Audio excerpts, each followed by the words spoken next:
Marcos capítulo de número 14, versículo 32 a seguir, diz assim: Então foram a um lugar chamado Getsemane, e ali chegados disse Jesus a seus discípulos: Assentai-vos aqui enquanto eu vou orar.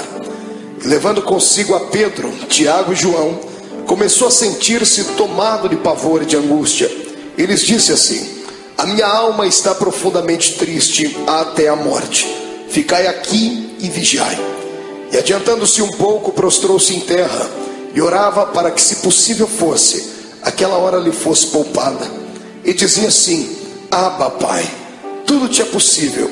Passa de mim este cálice, contudo não seja o que eu quero, e sim o que tu queres.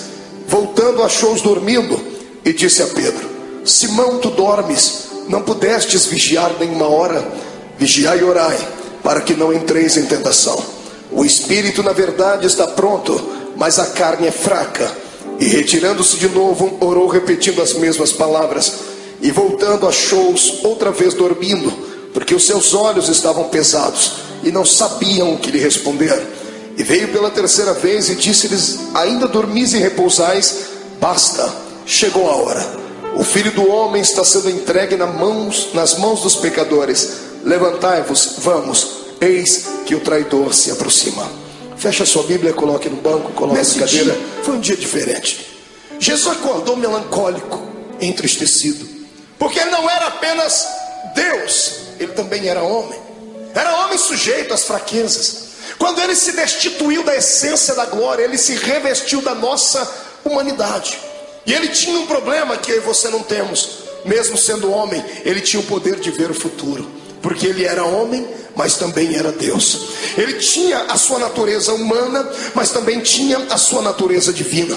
A sua natureza humana dava a ele condições de sentir sede, ao ponto de pedir para uma mulher: me dá água porque eu tenho sede. Mas a sua natureza divina logo se impunha, e ele mesmo dizia à mulher: mas se tu soubesses quem fala contigo, você pediria água para mim, e eu te daria uma água que você beberia e nunca mais tornaria a ter sede. Na sua natureza humana, ele se cansou um dia na polpa do barco, dormiu e relaxou, ao ponto de Satanás se levantar e quase afundar o barco. Ele estava cansado, por isso dormiu. Mas quando se revestia da natureza divina, ele olhava para o mais miserável pecador e gritava no ouvido e no coração dele, dizendo assim: Vinde a mim, vós, os que estáis cansados e oprimidos, porque eu vos aliviarei. Nessa manhã, o lado humano dele estava tranquilo, porque não enxergava o futuro. Mas o lado divino pregava peças nele, porque ele enxergava além daquilo que os olhos humanos viam. Mesmo sendo homem, ele continuava sendo Deus. Ele tinha percepção de algumas coisas do futuro. E nessa manhã, quando ele acordou, ele sabia o que ia acontecer. Sabendo o que ia acontecer, ele não sorri. Ele não conta uma história comum, porque ele era um homem como nós somos. Ele convida os seus discípulos nesse dia. Todas as vezes que ele ia para o monte orar, ele levava só 3. Era Pedro, Tiago e João. Nesse dia ele olhou para todo mundo e disse: Gente, vamos orar comigo. Eu imagino os discípulos olhando uns para os outros, dizendo assim: O quê? Jesus está pedindo oração para a gente? Ele está pedindo para a gente acompanhar ele até o monte para orar. E ele foi.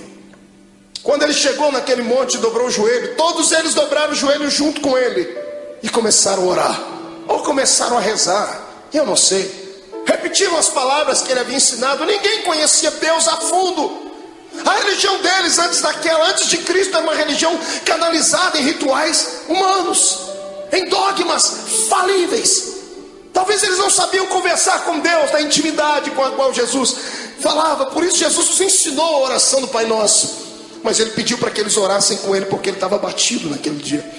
E tendo orado, eu penso que, não sei se você passa por isso. Imagina Jesus nesse dia angustiado, atormentado, ele olhando para os seus discípulos, ele querendo orar, ele querendo falar tudo que estava dentro dele. Mas de repente ele olhava por cima dos ombros, ele via Tiago, Pedro, João, ele via André, ele via os outros, e ele viu quão pequeninos eles eram. Eram apenas discípulos, não haviam atingido a estatura de mestre.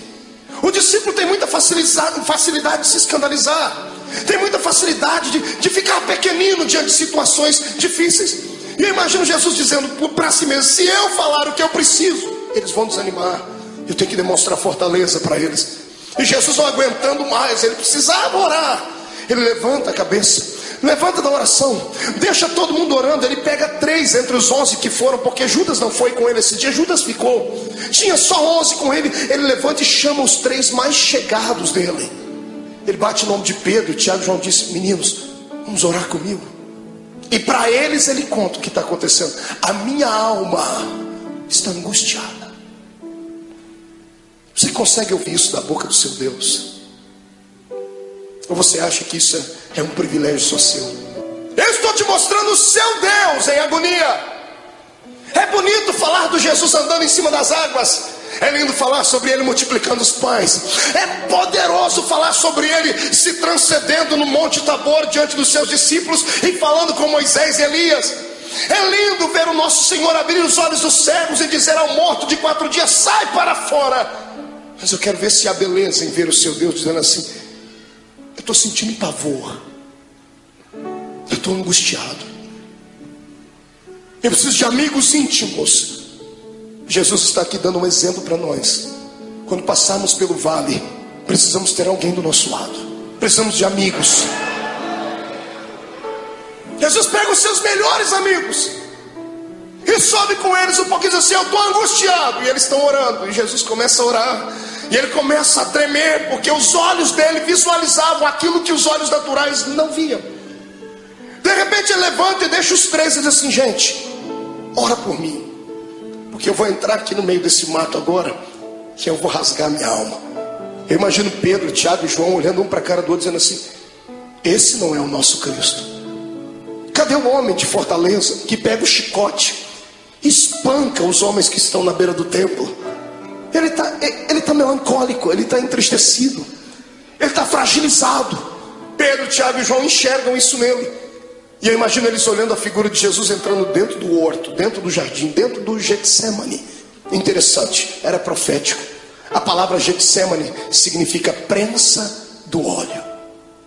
E ele, oliveira verdadeira, estava indo lá para ser prensado, para que o óleo do seu espírito viesse sobre a terra. Ele foi moído para que nós pudéssemos ser reconstruídos. Ele chorou naquele dia para que nós pudéssemos sorrir hoje aqui. Ele sentiu dores naquele dia para que as nossas dores fossem aliviadas. E é por isso que eu te convido agora a dar um belo glória a Deus, porque Ele merece tudo isso.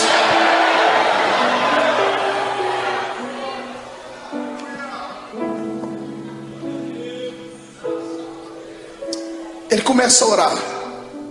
Agora que não tem mais ninguém perto dele, ele rasga a alma e diz assim: Pai,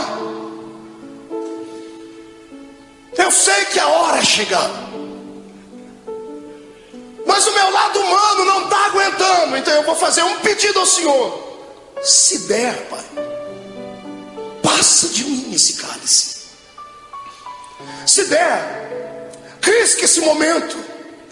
Se der, me priva de sentir aquilo que eu já estou vendo que vou ter que sentir. Quando Jesus ora desse jeito, é posto uma vírgula na sua oração.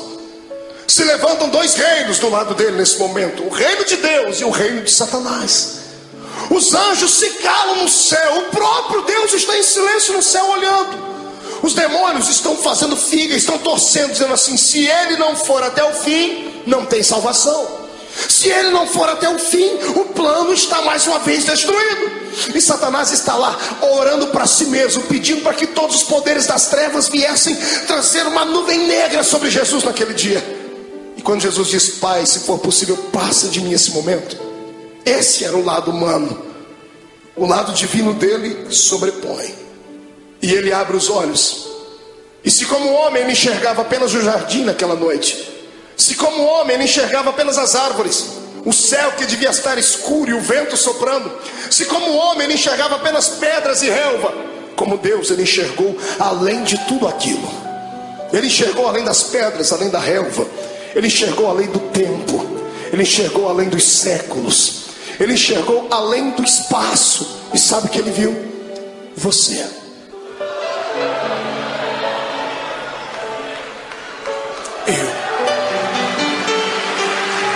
Ele enxergou você.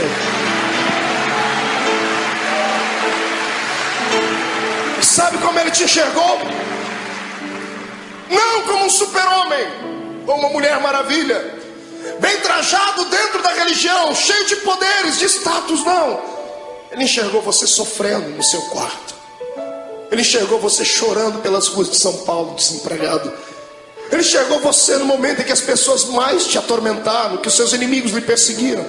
Ele enxergou a sua alma rasgada e você gritando e sentindo dores. E ele sabia que você não ia conseguir passar pelo jardim do Getsemane. Ele sabia que você ia tentar correr de lá. Então ele entrou no meio e disse assim: Pai, já que eles não vão dar conta de ir, eu vou no lugar deles. Ele se levanta e diz: todavia seja feita a sua vontade.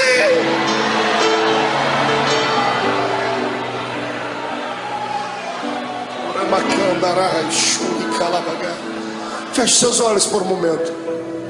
Eu sinto que a noite deste dia vai ser diferente. Não sou só eu que estou passando pelo vale, estou sentindo dores. O Senhor está me dizendo que tem pessoas que entraram aqui gemendo hoje. Tem pessoas que essa segunda-feira perdeu sentido para ela. O feriado não teve alegria nenhuma. Tem gente aqui dentro que sequer conseguiu dar um glória a Deus. Não é porque não queria, é porque a sua alma está mais atormentada do que tudo. Veio buscar aqui hoje, nessa noite, um escape. Tentou enxergar aqui uma luzinha no fundo do túnel. Em nome de Jesus, como profeta do Deus vivo, eu profetizo que o tempo de cantar chegou.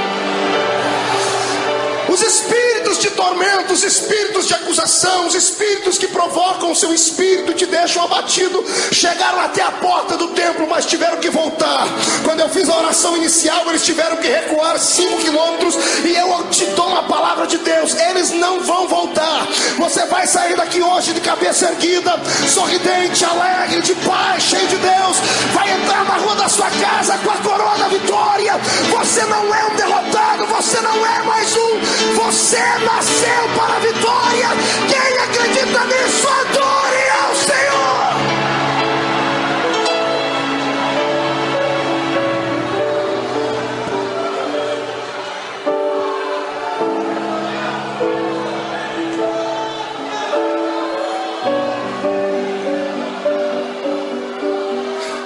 Então eu vou lhe convidar hoje aqui, irmão. Rasga a alma, filho. Chora.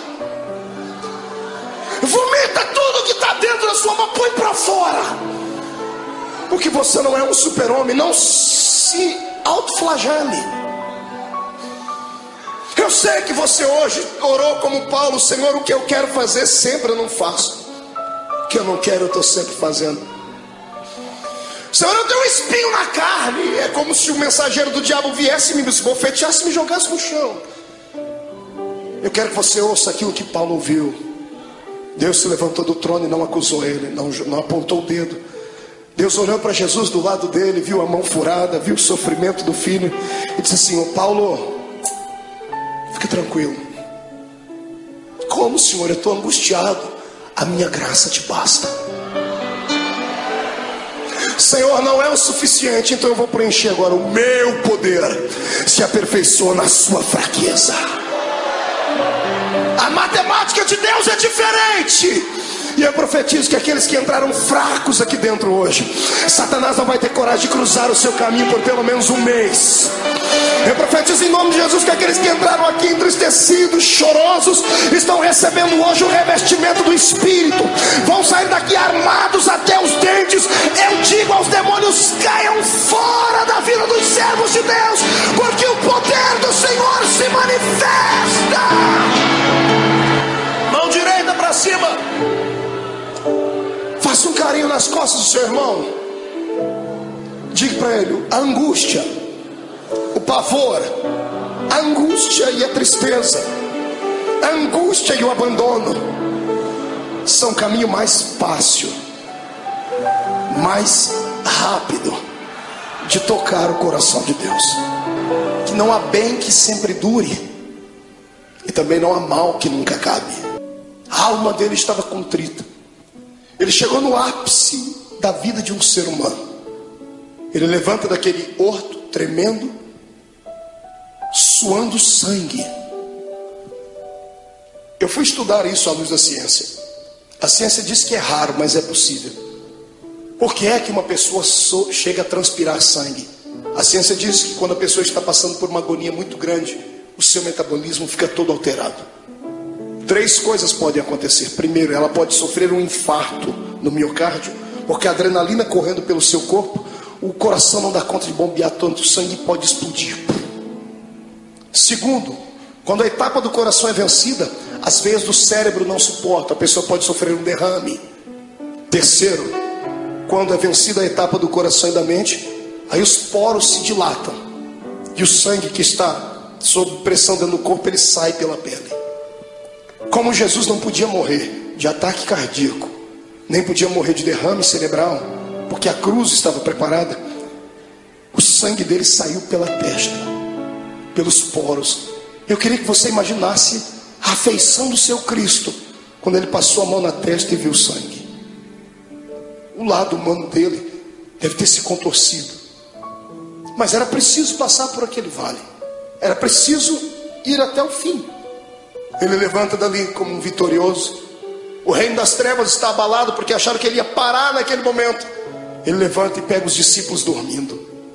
Que decepção. Mas ele sabia que eles eram fracos. Ele olhou para os discípulos, acordou e disse assim: nem uma hora pudestes velar comigo? E os discípulos já correm e dobram o joelho. Jesus diz: não, agora é tarde. Eis que o Filho do Homem será entregue na mão dos pecadores. Quando ele acaba de fazer isso, eles ouvem passos de uma multidão de homens que vem vindo. Tochas acesas vêm iluminando o caminho deles, liderado por alguns homens da religião judaica. E no meio da multidão Jesus viu um rosto conhecido, o rosto de um dos seus discípulos. Esse discípulo vai dar um beijo em Jesus. E aqui eu começo a aprender com Jesus coisas lindas, coisas que nós não aprendemos com o ser humano. Quando Judas dá um beijo nele, Jesus era tão amável, ele acreditava tanto no poder que ele tinha de envolver as pessoas, ele tinha tanta pena da alma do ser humano, que quando Judas lhe beijou, ele já sabia o motivo. Ele poderia ter expulsado Judas. Imagine você sabendo que uma pessoa que com um beijo ela vai lhe levar à morte. O que você faria? Esmurraria ela? Arrancaria a cabeça dela? O que é que você faria? Pois Jesus olhou para ele depois do beijo e disse assim: amigo. Jesus não era hipócrita, nem falso. Mesmo Judas traindo ele, disse: você ainda é meu amigo. Essa palavra vem de encontro àqueles que durante essa semana traíram Deus. Traíram Deus com seus atos, traíram Deus com as suas palavras, negaram Jesus com seus feitos. Porque eu creio que eu não estou pregando aqui para uma assembleia de homens puros e mulheres purificadas, porque se todos aqui fossem santos à estatura que pensam, não estariam sentados nesse banco, estariam voando com os anjos aqui. Eu sei que estou pregando aqui para gente que passou pelo vale, porque o meu Deus não fala com quem está ausente, Ele fala com quem está presente. Mas Jesus manda dizer que Ele está apaixonado pela sua fé, está apaixonado pela sua coragem. Você caiu, veio aqui se arrastando com a boca no pó, mas crendo no que está escrito, que o justo pode cair até 7 vezes, mas o Deus que ele serve, de todas elas o colocará de pé. Você continua sendo amigo de Deus. O amor de Deus não dá para se entender. O amor de Deus tem que ser aceito. Não fomos nós que o escolhemos, foi Ele quem nos escolheu. E quantas vezes você já fez essa pergunta: por que o Senhor me escolheu, Deus? Por que você acha que Deus te escolheu, irmão? Pela sua força? Pela sua oratória? Pelo seu talento de cantar? Você acha que Deus olhou para você e disse: não, esse aqui eu vou poder usar, então eu vou investir nele, e o outro que não prestava ele não investiu? Não foi nada disso. Deus olhou para você e alguma coisa em você atraiu Ele. Não foi você que foi buscar Deus em uma igreja, foi Ele que trabalhou no seu coração em casa, usou o testemunho de alguém. Deus queria você, mas a palavra final foi sua: eu vou. Quando você disse vou, o Senhor disse: pronto, eu escolhi, agora Ele veio. Você foi escolhido por Deus. Dá-me forças para suportar aquilo que eu não posso mudar. Tem coisas na vida que não dá para mudar.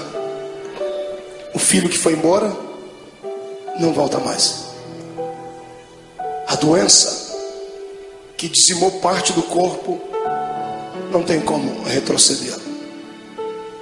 o abandono, a tristeza, muitas vezes não tem como retroceder. Então peça para Deus te dar força para suportar. O que importa é em como enfrentar esse dia de dificuldade. É em como você vai enxergar o seu jardim. Você pode enxergar o seu jardim como sendo o ápice do abandono de Deus, ou pode enxergar o seu jardim como sendo o pódio da coroação da sua vida. Depende da maneira como você foi para lá. Jesus foi preparado para o jardim. Por isso ele orava antes, incessantemente. Por isso ele buscava Deus. Por isso ele passou 40 dias no deserto, em jejum. Porque ele sabia que a missão dele era grande, como a sua é. Sabe por que você está querendo parar? Porque você não se preparou. Tem levado uma vida de brincadeira, pensando que a igreja é apenas um lugarzinho de reunião social, pensando que a fé cristã é só aqueles dogmazinhos ensinados pelo pai e pela mãe. Não, a salvação não é hereditária, a salvação é pessoal, é uma experiência com Deus. Busque a sua experiência nessa noite. O Senhor transmutará esse coração de pedra num coração de carne, trará alegria para dentro da sua vida, e você vai ter força para viver. Lá está ele. Olha o seu Jesus sendo preso. Quando os homens vêm prender ele tinha passado uma noite de oração. Às vezes eu tenho pena, entre aspas, dos demônios, porque eles vêm atormentar quando a gente está fraco na carne, mas o espírito está forte. Os homens chegam e Jesus pergunta para eles: a quem buscais? E eles dizem: a Jesus. Naquele momento ele não falou como homem, ele falou como o Deus lá do Êxodo. Ele olhou para eles assim: eu sou.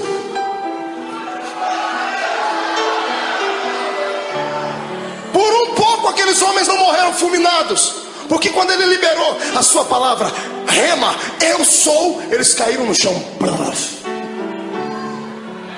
Qualquer preso sairia correndo, qualquer pessoa condenada sairia correndo, qualquer covarde sairia correndo. E eu não duvido que os discípulos iam pegar na mão dele: Jesus, aproveita o momento e foge. E ao invés de ir para a direção contrária, ele vai e ajuda as pessoas a ficar de pé. Você consegue imaginar Jesus pegando na mão de Malco? Malco foi o soldado que arrancou a orelha dele. Fica de pé, Malco. Jesus olhando para o Judas: Judas, filho, fica de pé. Imagina ele falando: I'm sorry, desculpe. Em vez de falar como homem, eu falei como Deus. Foi só um momento. Eu estou aqui, pode me prender.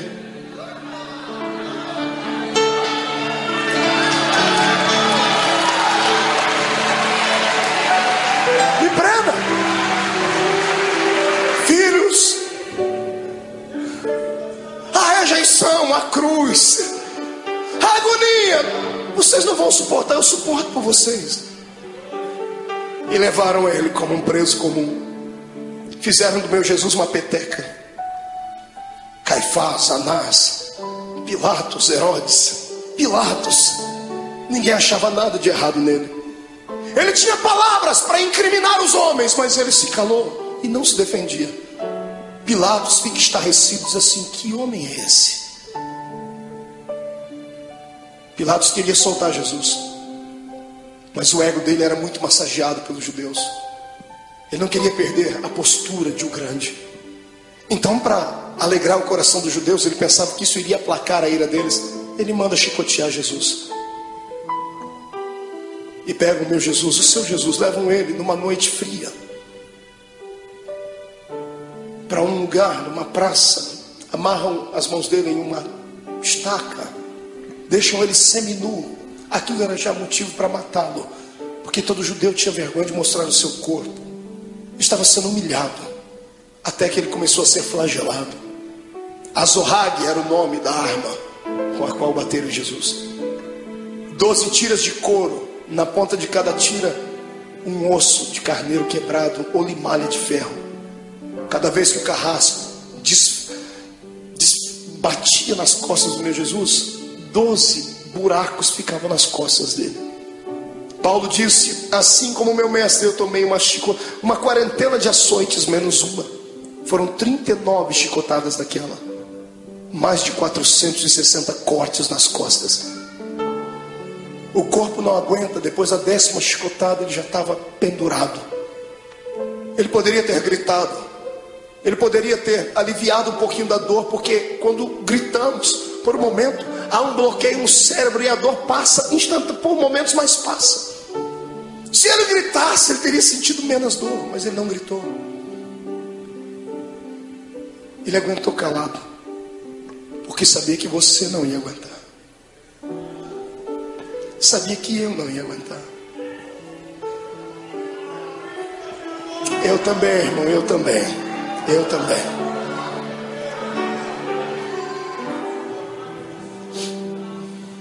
Quando tiram Jesus da estaca, ele está semi-morto, caído no chão.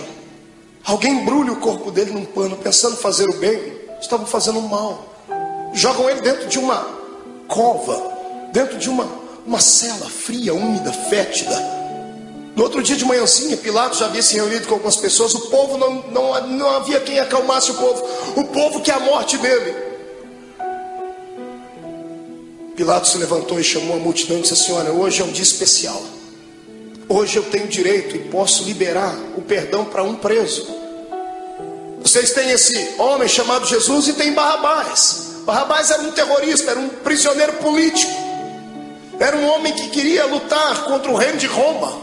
Por isso estava preso. Um homem zarrão de quase 1,90 m, diz a história. E quando colocaram Barrabás e pegaram o nosso Jesus todo machucado de manhã, ele não jantou na noite, não tomou café de manhã. Ele estava fragilizado, com o corpo tremendo, perdeu muito sangue na noite. As pessoas olham para os dois e, pagos por dinheiro, gritam: solte Barrabás. Pilatos não entende o que a multidão está falando. Ele vai, lava as suas mãos, diz assim: bom, que caia sobre a cabeça de vocês o sangue desse homem. Os soldados ficaram possessos por demônios. Agarram o meu Jesus e o seu, e o pano que estava coberto sobre o corpo de Jesus havia colado nas feridas que estavam nas costas dele. 400 cortes abertos, o pano colou a noite toda ali. Um soldado arranca aquele pano com força, abrindo todas as feridas de uma só vez. Ele deve ter soltado um gemido muito forte. Para brincar com ele, porque alguém dizia que ele era o rei, fizeram uma coroa de espinhos. Cada espinho tinha pelo menos 9 a 10 centímetros de comprimento. Espinhos que eram capazes de perfurar uma madeira. E colocaram na cabeça do nosso Jesus. Colocaram uma capa vermelha sobre ele e bateram com uma cana na cabeça dele para que a coroa fincasse mais ainda. E alguém dizia: tu não és o rei? Eis aí a tua coroa. Pegam o patíbulo da cruz, a haste onde os braços dele foram presos e fixos, colocam nos ombros dele e ele sobe a via da crucificação. A cruz não podia ser posta inteira nos ombros de um preso, porque ela pesava quase 140, 150 quilos. Ninguém daria conta de levar. Era só a parte principal. Jesus está subindo aquela travessia. Aquilo era um show, era um espetáculo que todos aguardavam. Todo mundo estava esperando ver ali um preso político, um preso famoso. E quando muitas pessoas começam a ver Jesus passando ali, a agonia tomou conta do povo. Eu fico imaginando as pessoas que estavam lá naquele dia. Imagino Lázaro, o amigo de Jesus, do lado de Marta e Maria, as irmãs segurando ele. Eu vou lá, eu vou soltar ele, eu vou fazer alguma coisa. Mas não vá, Lázaro, se for vai morrer também. Ele vai passando o olhar, ele vê todos aqueles para quem ele multiplicou o pão e deu na mão deles. Os amigos que ele tinha desferiram contra ele a traição. Pedro está andando do lado, triste porque já tinha negado Jesus. A mãe de Jesus vai ao longe, olhando o filho querido. No meio do caminho ele não aguenta. A Bíblia não diz, mas é possível que Jesus tenha tombado com o peso daquele lugar, daquela cruz, da haste daquela cruz, porque ele estava muito cansado, estava com fome, estava machucado. E o soldado romano, enfurecido, endemoniado, olha no meio da multidão, e para humilhar mais Jesus, escolhe um homem diferente no meio da multidão. Ele pega o Cirineu, Simão o Cirineu. Cirineu não era sobrenome. Cirineu falava do lugar onde ele havia nascido, Cirene. Cirene ficava na Etiópia. Era o único negro que tinha ali naquele dia. Pegaram um negro para colocar ali, para ajudar Jesus a carregar a cruz, dizendo: nenhum dos seus irmãos te amam. Colocaram um estrangeiro para ajudar Jesus a carregar a cruz. Eu fico aqui imaginando com a minha mente: ele está sofrendo, está morrendo e está ensinando a gente. que quando passarmos pela nossa via da crucificação, não tiver nenhum amigo para ajudar a carregar a cruz, não tiver nenhum parente para ajudar a carregar a cruz, Deus enviará um estrangeiro para ajudar. Aleluia. E o mais lindo é que o estrangeiro já está do seu lado, o Espírito Santo. É Ele quem te ajuda a carregar a cruz. Está sentindo Ele aí, irmão? É por isso que está ficando mais leve a cruz. Eu não oro para que Jesus tire essa cruz dos seus ombros, mas eu peço para que Ele te dê força para carregar ela até o fim, porque vamos trocar as cruzes que nós temos por coroas do céu. Aleluia. Passe pelo vale dando glórias ao seu Deus. Sobe comigo. Vem no Gólgota comigo. Ele está subindo. A multidão está indo atrás. Os soldados estão gritando. Quando chegam lá em cima no Gólgota, tiram a haste que estava sobre os ombros de Jesus e pegam a haste maior e pregam lá. Então sim, uma cruz. Pegam Jesus e vão crucificá-lo. A história diz que a cruz era feita 5 dias antes da crucificação. Era feita sob medida. Por quê? Por causa do tamanho e o peso do preso. Era feita sob medida porque antes de pregarem o preso já havia um lugar próprio para cravar o prego. Já faziam um buraco na cruz para que facilitasse a entrada do prego. Então quando vão pregar o nosso Jesus, problema, a cruz não era dele, era sua, era minha, era do infeliz do Barrabás. E os pecados de Barrabás, os meus e os seus, eram muito maiores do que tudo já imaginado. Os pecados da humanidade inteira. Quando pregam a primeira mão, facilitou a entrada do prego. Quando vão pregar a segunda, não dá, porque o braço dele era menor. Então eles esticam Jesus. O salmista disse que esticaram o nosso mestre, ao ponto de quase desconjuntar os ossos. Os ossos não podiam ser quebrados, mas desconjuntados. Quando esticam Jesus, ele sente dores inimagináveis. Pregam a mão dele. O suplício maior vem na sequência, porque a mão ainda tem muita carne. Como é que se prega o pé? Não pregaram 2 pés de uma vez, porque não tinha prego que suportasse. Pregaram primeiro o primeiro pé. Pregos de 17 centímetros. Golpe desferido em cima do osso, ou entre as juntas dos pés. Quando o primeiro prego entra e crava o pé do meu Jesus naquela cruz, ele deve ter se contorcido. Um desejo de gritar, mas era tudo que Satanás queria ouvir. Fraqueza. E ele engolia seco, porque por dentro ele dizia para si mesmo: já vai acabar, não vai demorar muito. Eles não vão suportar isso, então eu suporto por eles. Pegam o segundo pé e outro prego, pregam o segundo pé em cima do primeiro. Então temos 2 pregos segurando os pés dele na cruz. Quando os soldados levantam a cruz, o buraco no Gólgota está feito. Levantam a cruz e era um preso. Você já viu algum policial tratar bem um preso? Abrir a porta do camburão e dizer assim: entra por favor, querido. Ninguém disse: olha, vamos colocar a cruz com cuidado. Quando eles levantam a cruz e soltam dentro daquele buraco, soltam com todo o peso do corpo dele. Quando a cruz bate dentro do buraco do Gólgota, o corpo de Jesus pende para frente. Ele fica preso pelos pregos das mãos e dos pés, e o corpo pende para frente. Os seus ossos comprimem o seu pulmão e ele não consegue respirar. Ele sabia mais do que ninguém que carne sufocada, Deus não aceitava o sacrifício dela. Então ele arruma força onde não tem. Ele segura nos pregos, ele firma os pés e traz o corpo para trás, num esforço quase que sobre-humano, sentindo dores que você jamais sonhou. E quando ele encosta na cruz, ele respira um pouquinho só aliviado. E então ele começa a ficar tonto. Estava fraco do dia anterior. As moscas começam a visitar o corpo de Jesus. Se você já fez serviço militar, você sabe o que eu estou falando. Quando você está diante de todo o esquadrão e um maioral está passando perto de você, você não pode nem se mexer. Posição de sentido. Os mosquitos voam em volta do nariz, dá vontade de colocar a mão, mas não pode. Jesus estava ali, ensanguentado, suado, sentindo dores. As moscas estão voando sobre ele e ele não tem força nem para expulsá-las. Do lado dele é posto um bandido e do outro também. Quando ele olha para os dois bandidos, eu penso que ele intercede pela alma deles. O da direita o da esquerda fica endemoniado. O diabo entra dentro do corpo dele e ele olha para Jesus e diz assim: oh, você não é o Deus, você não é o Cristo, você não é o Todo-Poderoso?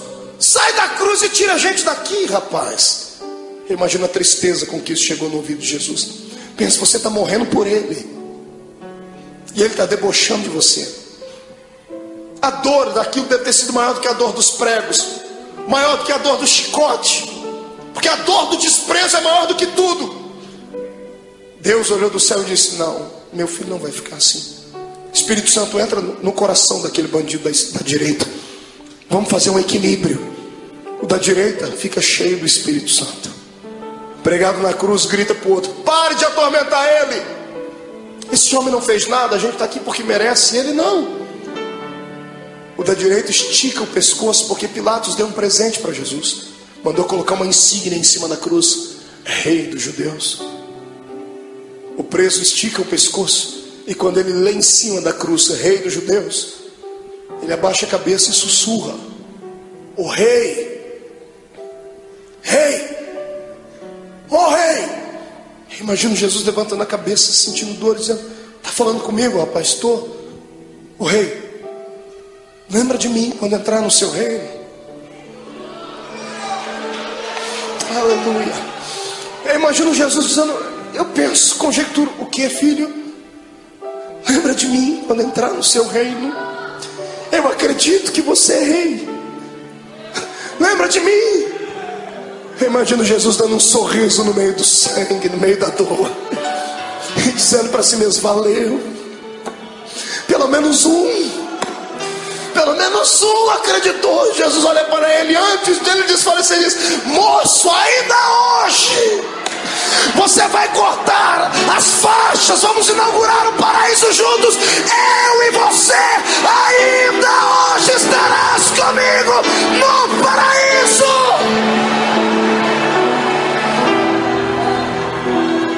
Era bacana. Todo crente batizado com o Espírito Santo seja renovado. Crente que está envolvido pelo poder do sangue de Jesus Cristo seja renovado.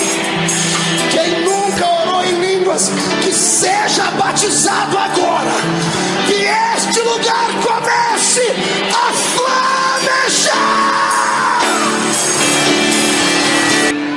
A agonia dele continuava. Chegou uma hora que ele olhou para o céu. Como homem, ele enxergava só as nuvens, o sol. Mas de repente, como Deus, ele olha para o céu e ele não vê nuvens. Ele olha para o céu e não vê pássaros. Ele vê o trono, Rubens. Quando ele vê o trono, ele vê o pai dele. Só que o pai dele está de costa. O pai virou as costas para ele. E no momento de dor, de muita agonia, ele disse: ô pai, por que tu me abandonou? Quantas vezes você já falou isso, crente? Deus entende quando você diz isso, porque Jesus passou por isso. Não é que Deus estivesse feliz com o sofrimento do filho. Se Deus continuasse olhando, ele ia arrancar Jesus daquela cruz, Joel. E se ele arrancasse Jesus da cruz antes dele morrer, Deus ficaria derrotado. Deus poderia ter destruído a terra, mas ele preferiu virar as costas para não ver. E o lado humano de Jesus sentindo dores, mas o lado divino dentro dele dizendo assim: já está acabando, aguenta mais um pouquinho. segura. A morte está lá com as garras da mente de Jesus, tentando arrancar o espírito dele, e ela não consegue, porque ele não tinha pecado. A morte estava inofensiva. Ela era acostumada a carregar para dentro do inferno pecadores. Mas como arrancar da terra um homem que nunca pecou? Eu imagino a morte dizendo: desse eu não dou conta. Eu imagino Jesus levantando o rosto para cima e dizendo assim: eu vou te ajudar, morte. Onde está o teu aguilhão, ó morte? Onde está o teu poder que não consegue levar um homem fragilizado uma noite inteira? Eu te ajudo. Quem diz que a morte matou Jesus não sabe da verdade. A morte não matou Jesus, foi Jesus que se entregou para ela. Você é muito fraca, morte, então eu vou te ajudar. Eu me rendo, eu entrego meu espírito, consumado está.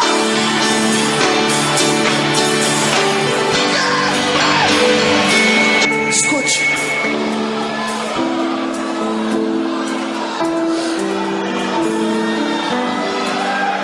Segure só um pouquinho.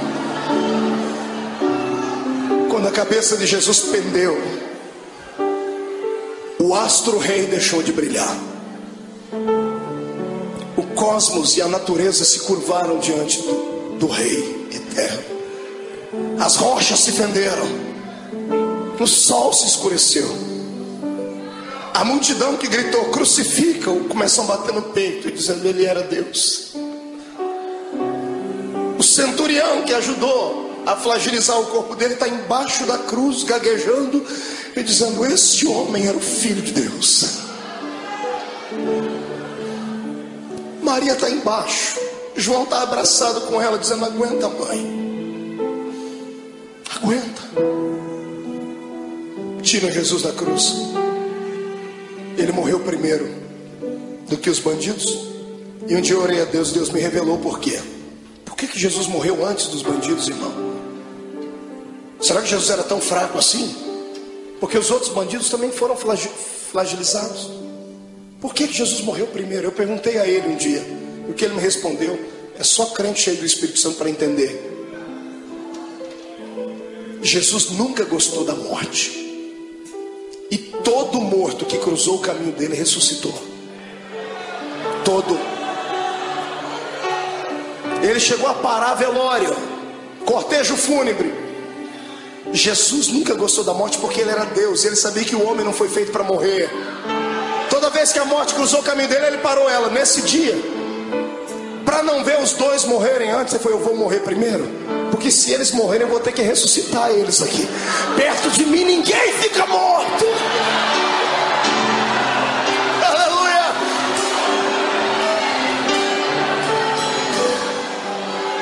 Ele morreu a carcaça. Quem morreu foi Jesus, o homem. Mas o Cristo que estava dentro dele não podia morrer, porque Deus é eterno. O Espírito do Cristo que estava dentro dele saiu pela boca. Quando o homem expira, seu espírito sai. Interessante é que ao invés de Jesus sair dali e ir até o céu, a Bíblia diz que ele foi às regiões mais baixas.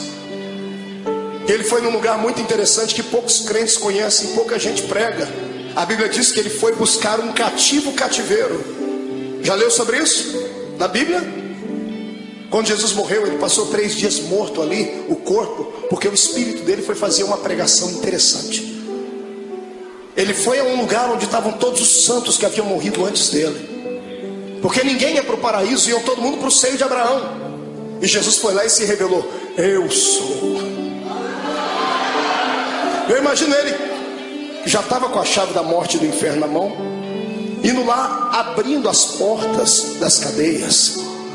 Abrindo a porta, lá dentro tem alguém sentado e assim: sai para fora, Daniel.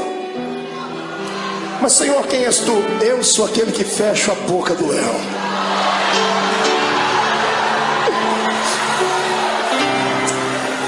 Sai para fora, Jeremias. Quem é o Senhor? Eu sou oleiro e você continua sendo vaso. Vai na porta, sai para fora, Ezequiel. Quem és tu, Senhor? Esqueceu de mim? Eu sou aquele que mediu as águas para que você entrasse nelas. Águas de vida, águas que purificam, sou eu. Jesus vai na cela de um homem chamado Manoá. Quando ele abre a porta, sai para fora, Manoá. Senhor, quem és tu, Manoá? Você perguntou o meu nome quando eu fui anunciar o seu filho. Eu sou maravilhoso, Manoá. Sou eu. Sai para fora, Davi. Quem és tu, Senhor? Eu sou o bom pastor que dá a vida pelas suas ovelhas. Sai para fora. Sai para fora, Ananias, Misael e Azarias. Senhor, quem és tu? Eu sou o quarto homem da fornalha de fogo. Sai para fora.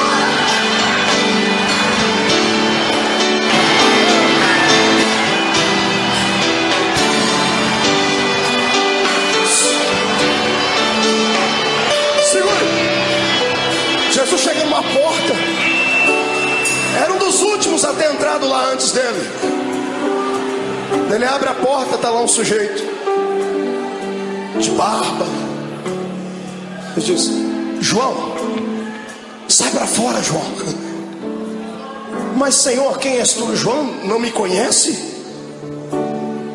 Imagina João olhando e dizendo: Senhor, desculpa. É que a última vez que eu lhe vi, o Senhor era um cordeiro. E agora eu vejo que tu és o leão. O leão da tribo de Judá.